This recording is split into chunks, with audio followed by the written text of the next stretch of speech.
Hello to whoever is watching. I appreciate you watching. We'll get started in a minute here as I get things bumped up and ready to rock. Hey, Red Wallace. Hello, Walrus. Cool, man. How you doing? And does the guitar sound a lot louder than my voice? There,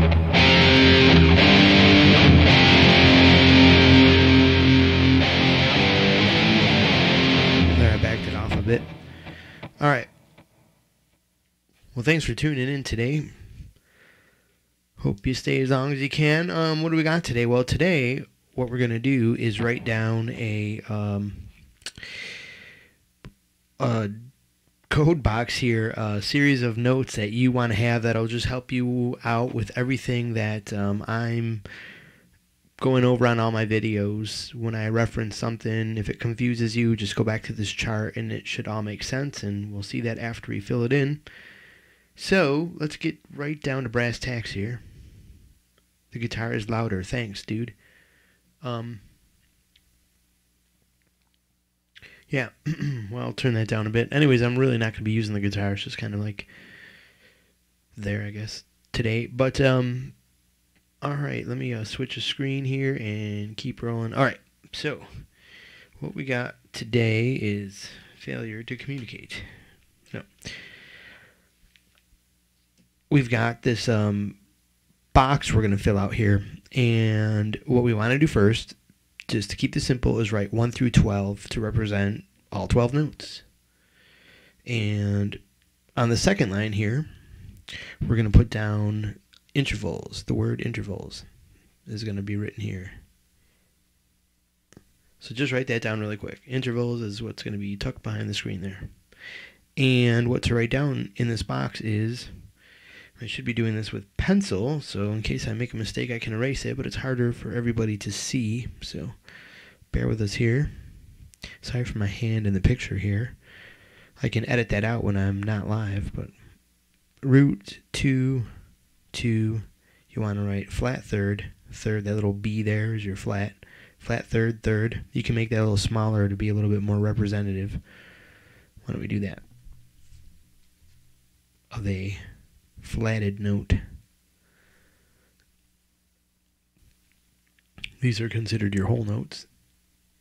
So we got our 4, a flat 5, a regular 5, a sharp 5, a 6, a 7, and a 7. So when you hear anybody talking about intervals, you can, and you get confused, you can, if you get confused, after a while you won't, but when you're brand new, you can reference this chart and see down the list how it relates to everything else. But let's keep building this chart here so it'll make more sense.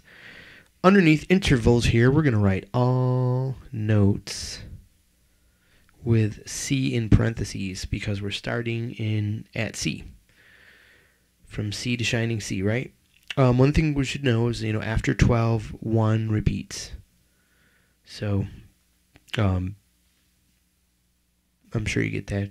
There's only 12 notes. If you don't, then you're really lost. So we're going to start with C. If your question right now is, well, why the hell don't you start with A, B, C, D, E, F, G, right? Well, there's an explanation for that, and you don't really need to know it to make any great guitar rock. It's something you can research after this all makes sense, and you can find out why you would use, it's pretty simple why you would use C, but nothing we need to take extra time with on this lesson today. We can skip over that. So let's just do this, write down C. We want to write down all the notes here, and you'll find it interesting to note that at every flat note or special note, there is when you use C, this is why we're using C, so that it's always a whole note, and in between is one of those black key notes. And if black key doesn't ring a bell to you right now, you'll see in a second why I call these black key notes. So, C, D, D. What you want to do for these sharp flat notes is just write the letter before it in the top box and the letter after it in the bottom box, and write yourself a note, here somewhere that this is flat and this is sharp. All right. case you need that note. You probably already know this stuff. A lot of you will, but this is for the newbies out there just trying to struggle with getting over basic music theory and starting to get a framework of what's going on with music, as I was at not too long ago. C, D, E, F, G, A, B, C, right? It only goes to G, repeats to A. So you can quickly fill that out and find out that in between are simply F sharp, G flat, G sharp, A flat, A sharp, B flat. And after B is going to be a C. So let's take a little note here that there's always a half step here and a half step here. It's going to come up in a second. So next down the list, what we want to do is right down here where we're going to write down is, sorry for moving that. We don't need to move that anymore. We're going to write down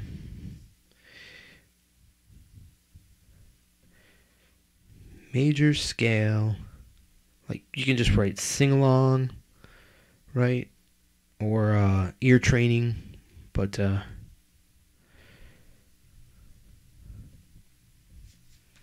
you know, whatever this is. But we're just gonna, just for handy reference here, do, re, mi, fa, so, la, ti, and do. It comes up once in a while, so it's helpful to write that out. It's not the most important line in the mix here, but good to have. So let's just write that out and get on with it. Now we want to go to, because, you know, that seems so basic and kind of like, how is that going to help you make music? But sometimes you reference that for certain ideas. So good to have in the list here so you can see how it correlates to everything else.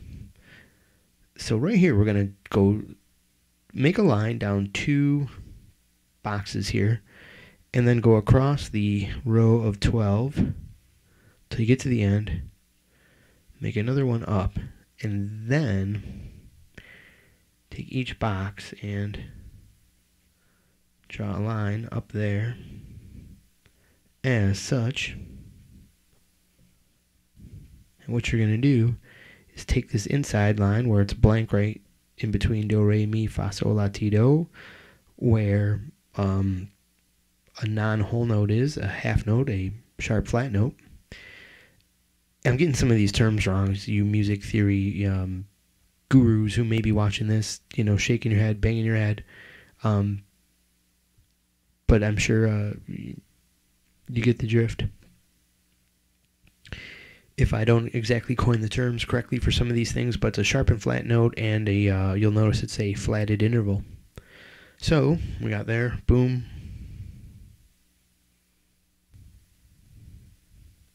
And you can also notice that,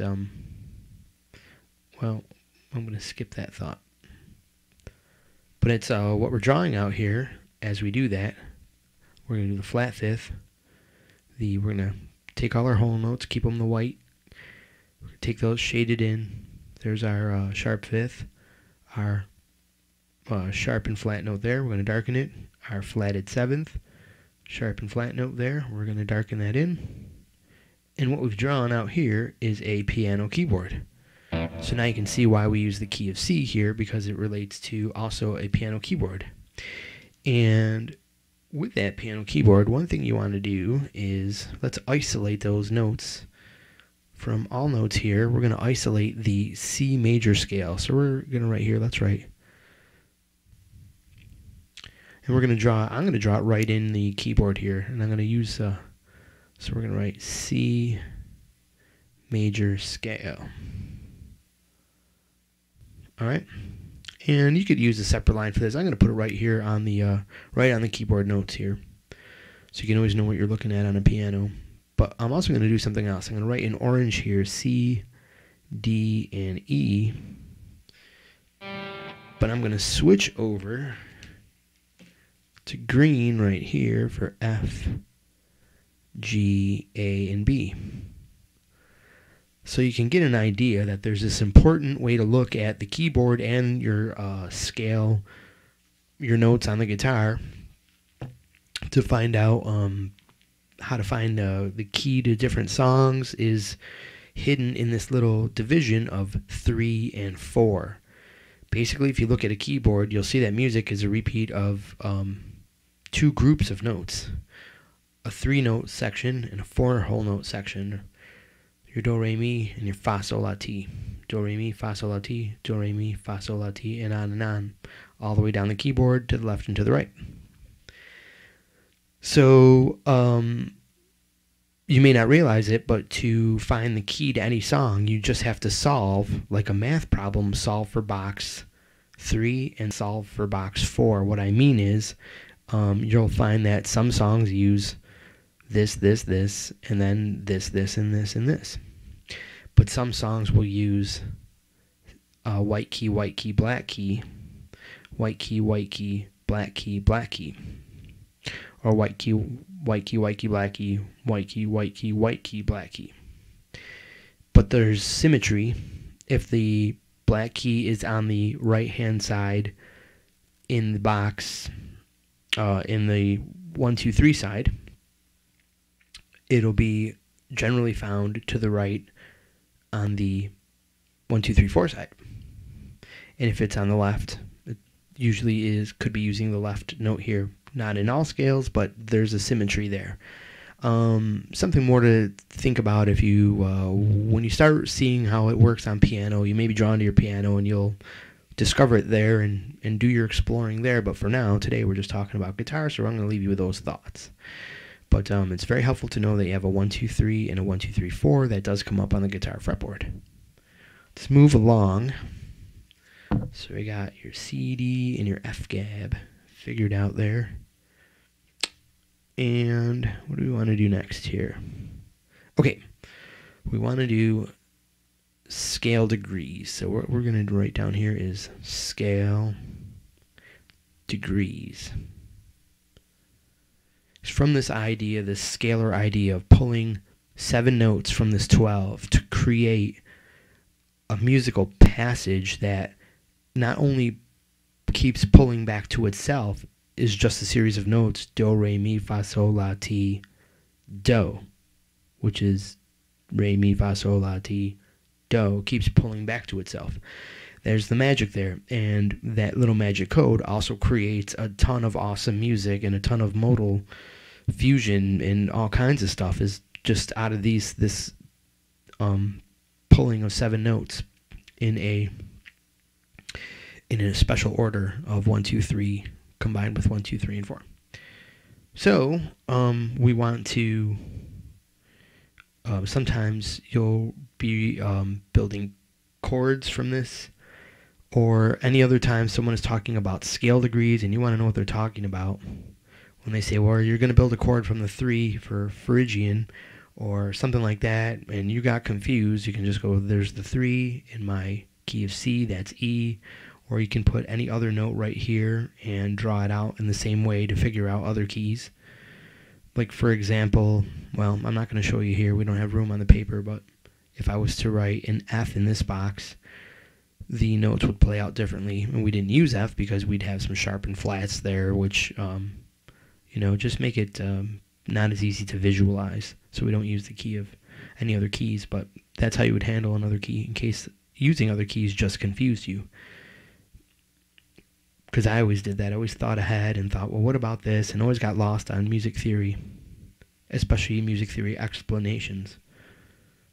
So there's that row. Just write down 1, 2, 3, 4, 5, 6, and 7. So if you hear someone talking about the 7th note, that's the last note in the scale. So the 5th is the second note in on the group of 4. The 1, the 2, and the 3 are contained in the first part here. You might hear about the blues 1, 4, 5. There's your 1, there's your 4, there's your 5 that they are talking about when they say that. You might hear that a chord is built on a 1, 3, 5, and there's the 1, there's the 3, there's the 5. So for example, if you were choosing to build a chord off the second note of the scale, you can find that out from this chart now. Second note is here. It's your re note from whatever note you're starting on. In this example, it's the key of C.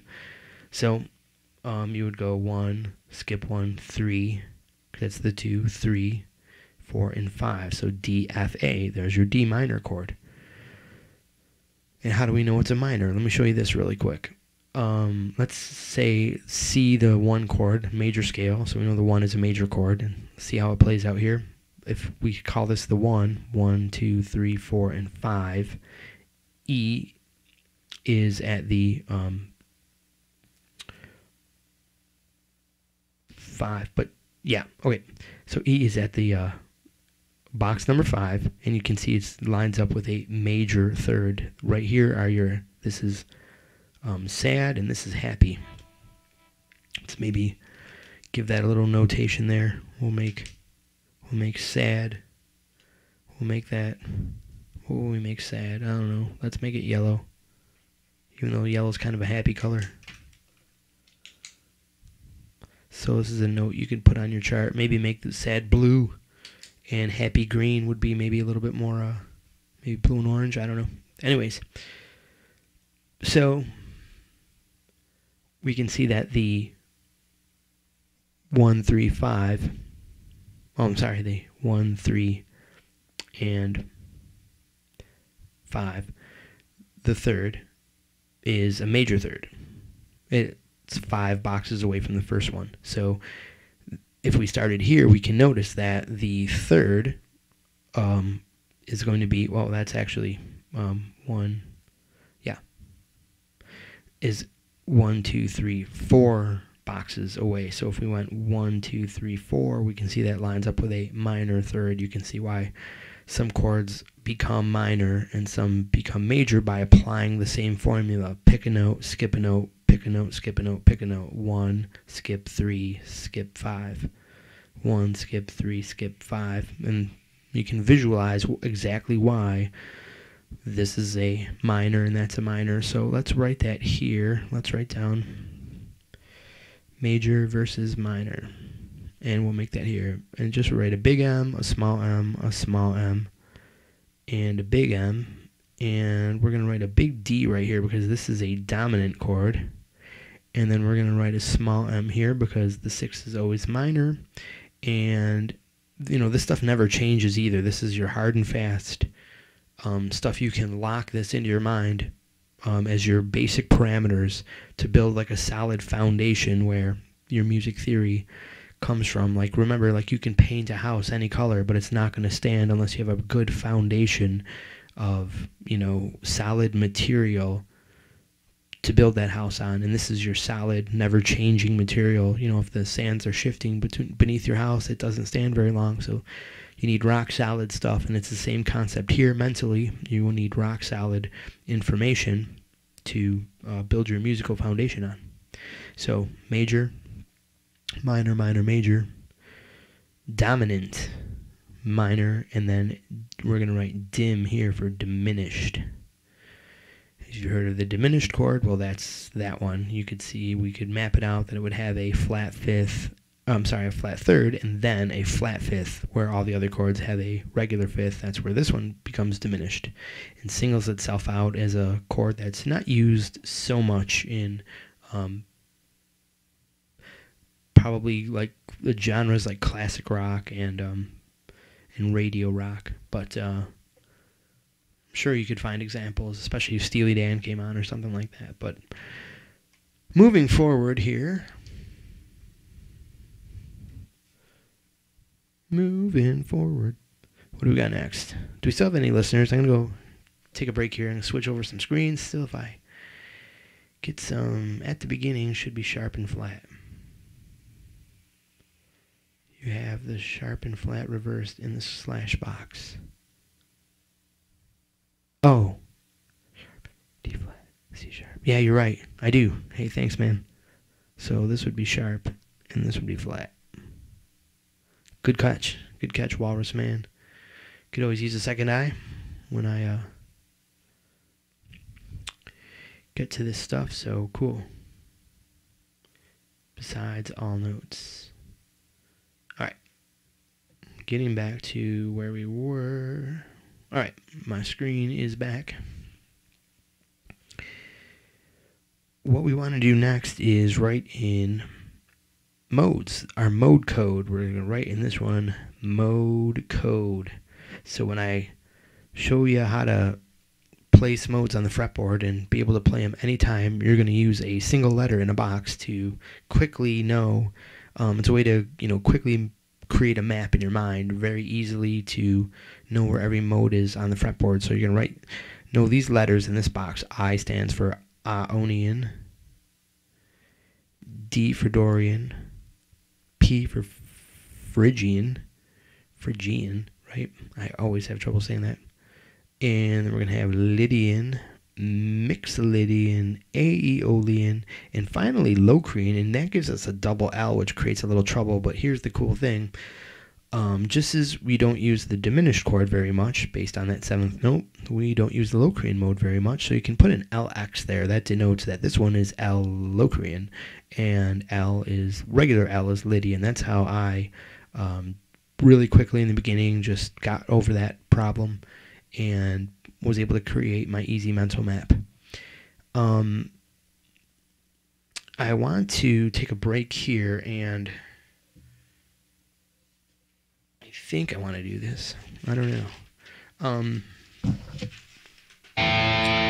What you should do with this, the cool thing is this also shows the mode order, where that follows the scale degree order, in that it runs on the 1, 2, and 3, and then the half step to the 4, the 5, 6, and the 7, and then the half step back to the 1. Modes follow that code, so you always know it's your modes follow that. But you should also know that, let's write down first that I equals Ionian. You should write this note down. I'm going to write this, what you should write down, and then IDPLMALX. So it's Locrian, Aeolian, Mixolydian. We'll get a break here. We just have to write Lydian, and then that pesky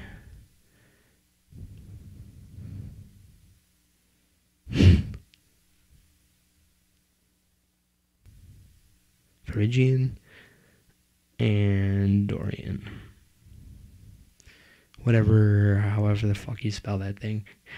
But anyways, write that note down so you know that if in case you ever get confused, I equals this, D equals this. I don't think it's too confusing because, it's pretty obvious letters there that are different from each other.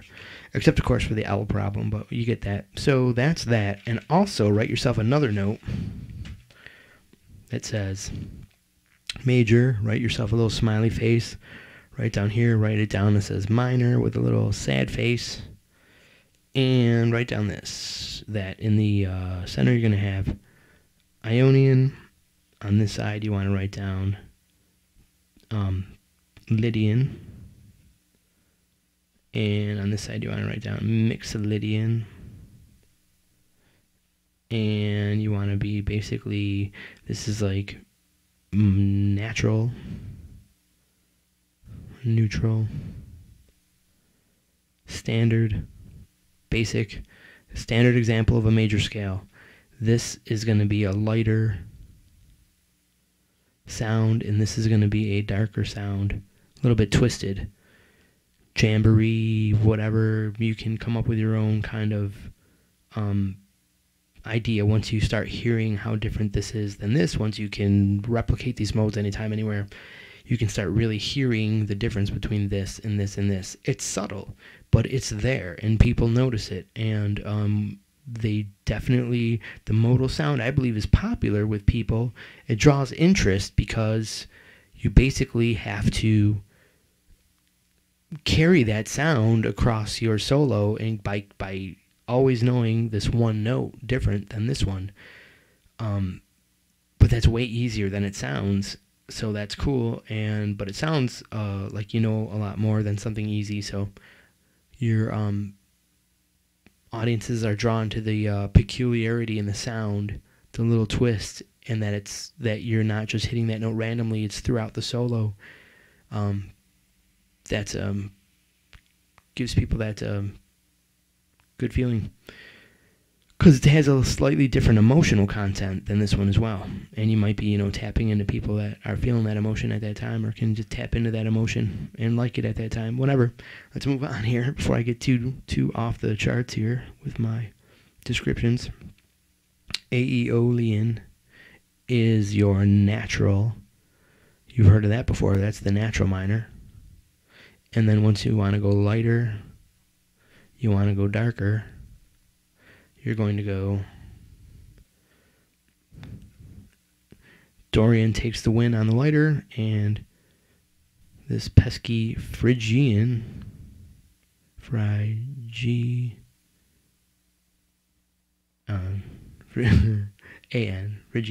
Okay, or is it Phrygian with an I? I think maybe with an I. They're all like with an I. I don't know. Anyways, yeah, IAN. It's probably IAN. I have no idea. Anyways, Phrygian here has a darker sound. Cool. More Egyptian, some will say a Latin sound. This is your more standard, basic sounding Stairway to Heaven solo, minor sound. And Dorian, I was just playing a song in Dorian the other day. Oh, yeah, I know. Think of the saxophone solo in Shine On You Crazy Diamond. Dorian, G Dorian. You're hearing it. If you want to get that sound, it's a little bit of a more melancholic. It doesn't have that, it has something sad but light at the end of the tunnel, I guess. All right, so there's that. And then finally, you can have your Enigma scale, your questioning scale. It doesn't really resolve. All these will kind of resolve back to itself, where Locrian just kind of never feels settled, no matter what you do. Locrian. So you can have that LX there for Locrian. It's your questioning scale based on a diminished chord.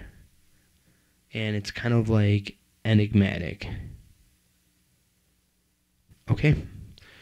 So write yourself this down so you kind of know, like, it'll help you to know, like, what, when you're in a certain mood, you want to pick out a minor, mode. You'll be in a mood someday for a minor mode, and then you can experiment that day with exactly what kind of minor you're looking for, and you might hear Dorian and go, wow, man, I'm really into that, or just like, oh my gosh, man, I'm rocking this out here. I couldn't believe how much more powerful this sounds.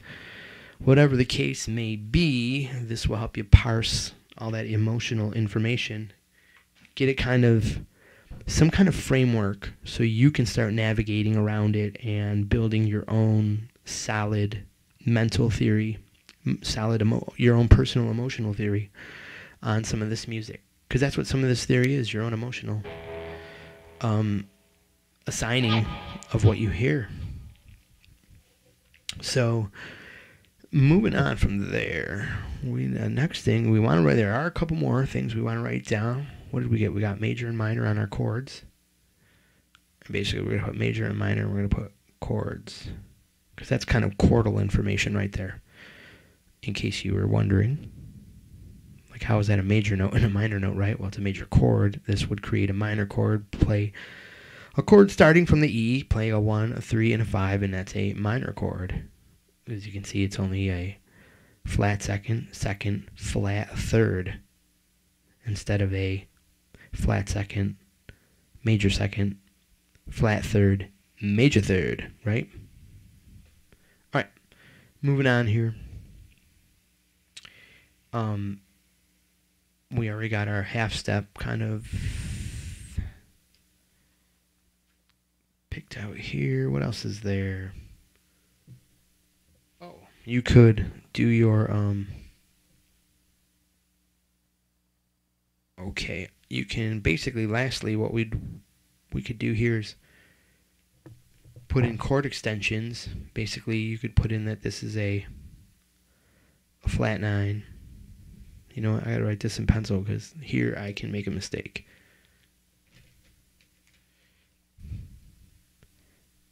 Nine.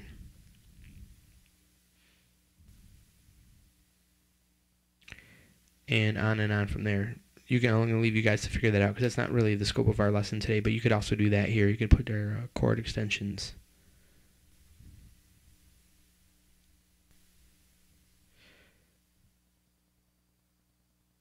So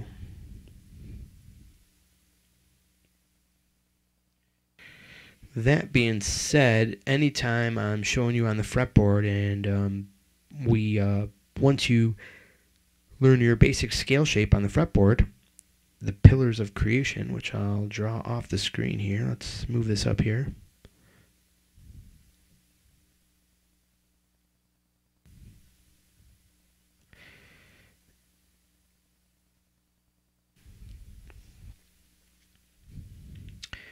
You could fill any of these in from here. This is your guitar, what you would plug into your guitar fretboard.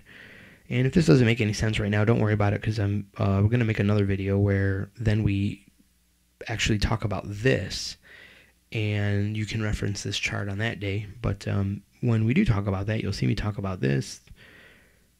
Maybe you can just take this from today's. If you're really grasping this, you can run from today's lesson and really have a bang-up day on your guitar, being able to jam some new stuff. But watch this. If you could basically put a whole bunch of things in these boxes. I could go C, D, E, F, G, A, and we know this is the octave pattern G, A, B, and show you how you've got C, D, E, F, G, A, B. You've got every note that you need, plus 2, plus every in between every black key is surrounded. It's stuck in between these notes here. So if this contains every single note, all 12 notes, then what that means is that you have basically the core of a scale that dominates the whole fretboard. This is the only place you could be on the fretboard. Anytime you're in a different place of the fretboard, you're in this box that's just repeating somewhere else. Does that make sense to you? You should lock in that information, because that is 100% fact. And that's how easy guitar can be, that you've never been taught, I don't think, how easy it can be that it's just this shape and it repeats. And that's what I'll show you in another lesson. But if you want to play some modes this afternoon, let me show you this. Your reward for watching this video, I'll give you right here. I've said this in a million other videos, but just for everybody, new person that comes to my channel, let's write down this mode code right here. Let's write that down in our boxes, and that always starts right here. You know what I should do? I should give this box here a green light, because this is your 1. So we're going to put that, it's basically right here. So now our 1 note here, which we're considering right now as our root note, which is it's major. Would create an Ionian scale, a regular major scale, do, re, mi, fa, sol, la, ti, and it's a green, and it's denoted by this green color. Well, in our pillars of creation on the fretboard, that green note always falls in this box here. And it's a good box for it to fall, which you can see in other lessons I have on my channel, or I'll describe again, I'm sure, in a future lesson. So let's put an I in there. Just remember green I, right? I, D, P, Lydian, Mixolydian, Aeolian, Mixolydian, Aeolian, and Locrian, LX. Do.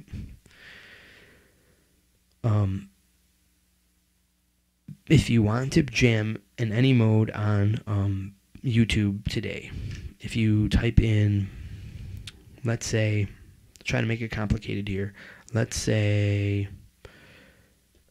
F sharp Lydian.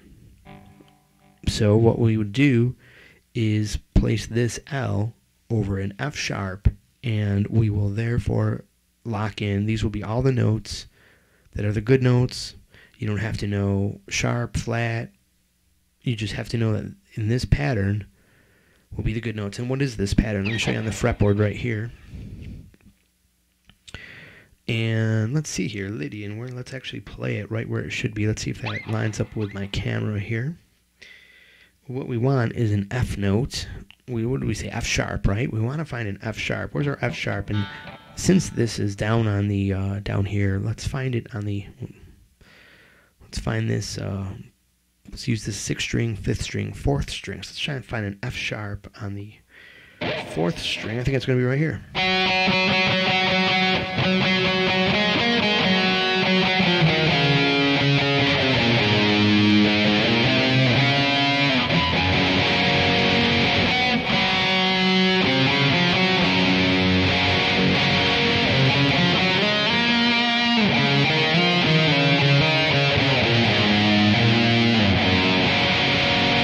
Okay, so you can see I'm starting at the 4th fret, skipping a note, 6th fret, 8, 4, 6, 8, 4, 6, 8, 4, 6, 8. So if I wanted to go this way or this way with my solo from there, so all I'd have to do, for example, if I play this, I can just evoke the mode right here without having to play a YouTube backing track. I can just kind of, on my looper here, go like this.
Hear the bad note. Anyways, it was a good sign that I was getting carried away there. The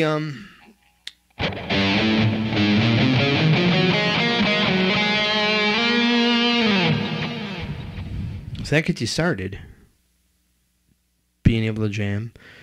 Now, what if you want to take that across the whole fretboard? Well, just remember that anytime, not only are you only going to play in this box anywhere you go on the fretboard, even though it seems like with all the 7 scale shapes you learn that there's a million other tiny little nuanced scale pattern places you can be, it's technically only this box. And then there's a special secret about it. And the secret is that once you're in this box, you never have to think about trying to find this box somewhere else, like as if it's a separate alien place, a brand new place in this mysterious new fretted area where, you know, you're afraid to hit a wrong note.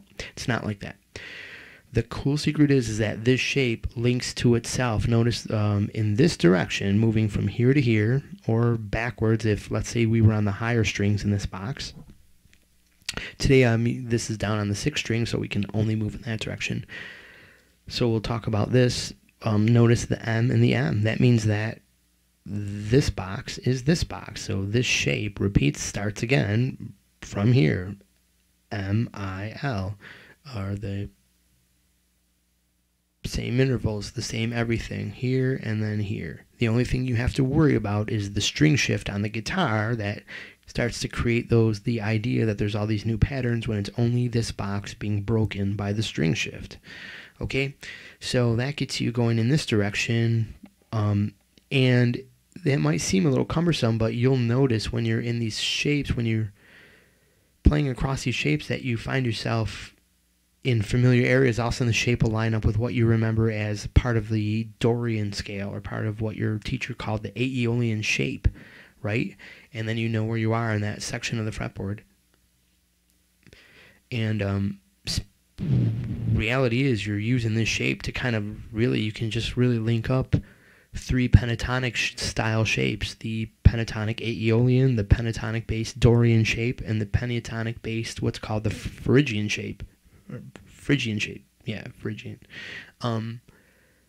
those are all pretty close to each other on the fretboard, and they take up the entire fretboard. Once you link that up with this, you're golden. You're in anywhere you want to be, and you can create new shapes and fly around in new patterns and everything. So, moving on from there, theoretically, if I were to start drawing, I'd start drawing over this, so I'm not going to do that. The last thing I want to tell you is that there's a way to go left and right from here, and that is by knowing that the shape butts up to itself. The exact same shape butts up to itself left and right. Now, it doesn't use any of this, doesn't share any of the same boxes, so that might seem confusing at first, but it creates its own little cool shape. And what this comes from is, it's kind of neat here.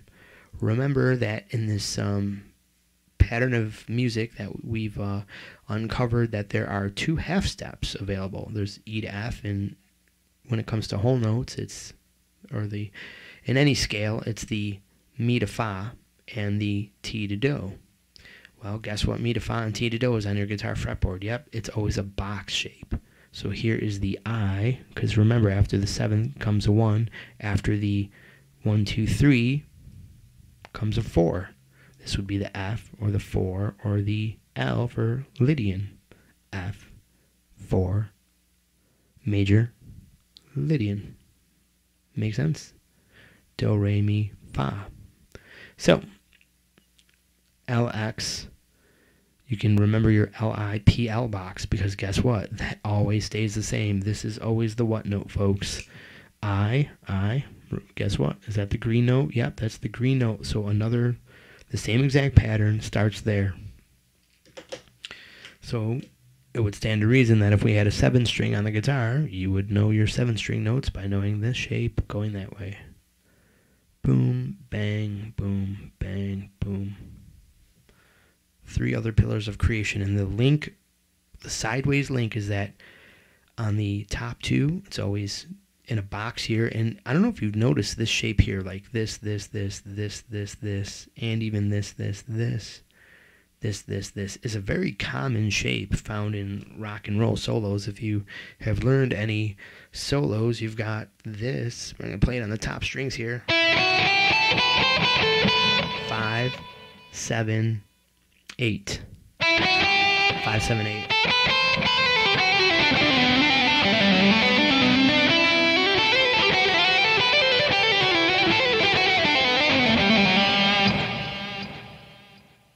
Sounds pretty easy to rip over, right? A little predictable, but if you haven't normally been able to solo quick, well, there's a good start at getting able to move around pretty quick, and you can change it up from there and make it your own sound.